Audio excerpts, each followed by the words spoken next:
Hello તાલીમાર્થી મિત્રો, અંગ્રેજી ભાષાના શબ્દ શીખવાનો આજે 148મો દિવસ છે. તો ચાલો શબ્દ શીખીએ. આજનો પહેલો શબ્દ છે પ્રોડક્ટ. તેનો સ્પેલિંગ છે PRODUCT. પ્રોડક્ટ એટલે ઉત્પાદન અથવા તો વસ્તુ.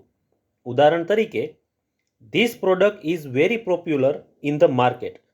આ ઉત્પાદન બજારમાં ખૂબ જ લોકપ્રિય છે. ત્યાર પછીનો શબ્દ છે રિફોર્મ. તેનો સ્પેલિંગ છે REFORM. રિફોર્મ એટલે સુધારવું અથવા તો સુધારણા. ઉદાહરણ તરીકે, the government plans to reform the system. સરકાર સિસ્ટમમાં સુધારણા કરવાની યોજના બનાવી રહી છે. ત્યાર પછીનો શબ્દ છે ઇસ્યુ. તેનો સ્પેલિંગ છે ISSUE.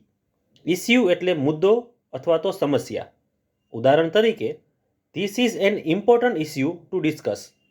આ ચર્ચા કરવા માટે મહત્વપૂર્ણ મુદ્દો છે. ત્યાર પછીનો શબ્દ છે ફોરબીડ. તેનો સ્પેલિંગ છે FORBID. ફોરબીડ એટલે પ્રતિબંધ મૂકવો અથવા તો મનાઈ કરવી.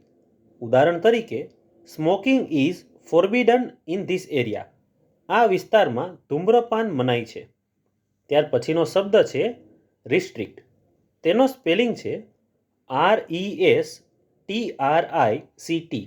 રિસ્ટ્રિક્ટ એટલે રોકવું અથવા તો મર્યાદિત કરવું. ઉદાહરણ તરીકે, the rules restrict entry after 10 PM. નિયમો મુજબ રાત્રે 10 પછી પ્રવેશ મર્યાદિત હોય છે. તો મિત્રો, આજે શીખેલા 5 શબ્દો આ રીતે હતા.